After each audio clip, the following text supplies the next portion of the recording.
তার মানে 1 নম্বরে দোয়ার শর্ত, দোয়ার আগে আমরা প্রশংসা করব কার? 2 নম্বরে দোয়ার শর্ত, আল্লাহর দামি দামি নামগুলো ধরে দোয়া করতে হবে, ঠিক না ঠিক? যেমন আল্লাহর নাম রহমান, আল্লাহর নাম গফফার, আল্লাহর নাম গফুর, আল্লাহর নাম রহিম, আল্লাহর নাম কারীম। এই নামগুলো ধরে ধরে আল্লাহর কাছে দোয়া করবেন, তাহলে আপনার দোয়া কবুল করবে একজন, তিনি কে? আবার বিশ্বনবীর উপরে দরুদ যদি কেউ না পড়ে, তার দোয়াও কবুল করা হবে না। 3 নম্বরে দোয়ার শর্ত হলো, জীবনের ভিতরে যতগুলো আমলে সালেহ করেছো, একটা আমলও যদি আল্লাহর দরবারে কবুল হয়, আল্লাহকে বলবেন, ও আল্লাহ, জন্মের পর থেকে নিয়ে আজ অবধি যতগুলো আমলে সালেহ করেছি, যতগুলো পূর্ণতা অর্জন করেছি, তোমাকে দেখানোর জন্য যতগুলো কাজ করেছি, একটা আমলও যদি তোমার দরবারে কবুল হয়, সেই আমলের উসিলায় তুমি আমাদের দোয়াকে কবুল করে নাও। আমলে সালেহের উসিলা দিয়ে যদি কেউ দোয়া করে, তার দোয়াটা কবুল করে একজন, তিনি কে? আবার সিজদায় গিয়ে যদি কেউ দোয়া করে, তার দোয়াটাও কবুল করে একজন, তিনি কে?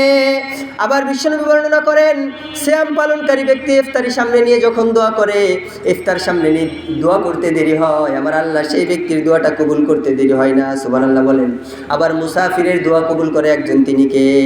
আবার বিশ্বনবীর বর্ণনা, বিশ্বনবী বলেন, জুমার দিনে এমন একটা সময় আছে, সেই সময় আল্লাহর কোনো গোলাম যদি আল্লাহর কাছে দোয়া করে, আমার আল্লাহ সেই দোয়াটা কোশ্চিনকালেও ফেরত দেয় না। আল্লাহু আকবার। সেই সময়টা হচ্ছে মাগরিবের পূর্ব মুহূর্ত। আবার জুমার দিনে একটা ছোট্ট দরুদ আছে, 1 লাইনের দরুদ। এই দরুদের আমল যারা করবে, 80 বার যদি দরুদটা পড়েন, আপনার 80 বছরের গুনাহ মাফ করবে একজন, তিনি কে? আপনি যদি 80 বার এই 1 লাইনের দরুদটা পড়েন, আগামী 80 বছর ইবাদত করার সব আপনার আমল নামায় দান করবে কে?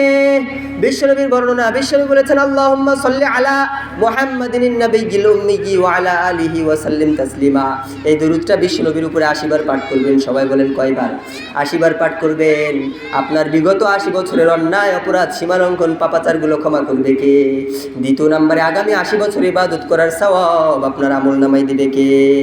আবার সন্তান যদি মা বাবার জন্য দোয়া করে, সেই দোয়াও কবুল করে কে? আল্লাহ নিজেই দোয়া শিখিয়েছেন, পড়েন সবাই, রব্বির হামহুমা কামা রব্বায়ানি সগীরা। ও আল্লাহ, আমার মা বাবা আমাকে শিশুকালে যেভাবে লালন পালন করেছে, আমার মা বাবাকেও তুমি লালন পালন করো।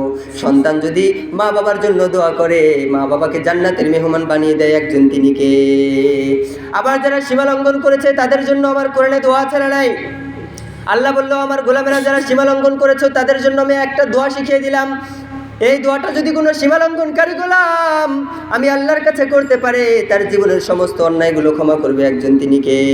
রব্বুল আলামিন বলেন, রব্বানা যালামনা আনফুসানা ওয়া ইল্লাম তাগফির লানা ওয়া তারহামনা লানাকুনান্না মিনাল খাসিরিন। ও আল্লাহ, আমরা সীমালঙ্ঘন করেছি, আল্লাহ আমরা জুলুম করেছি, ও আল্লাহ আমরা পাপ করেছি, আমরা অপরাধী, আমরা অন্যায়কারী। তুমি যদি আমাদেরকে ক্ষমা না করো, তাহলে আমরা ক্ষতিগ্রস্ত হয়ে যাব। এই দোয়াটা যদি কোনো সীমালঙ্ঘনকারী গোলাম আল্লাহর দরবারে করে, তাহলে তার জীবনের সমস্ত অন্যায় আর অপরাধগুলো মাফ করে একজন, তিনি কে? এজন্য আল্লাহর কাছে দোয়া করবেন তো। যারা মুমিন তারা আল্লাহর কাছে দোয়া করে, আর যারা দোয়া করে না, তাদের উপরে রাগান্বিত হয়ে যায় একজন, তিনি কে?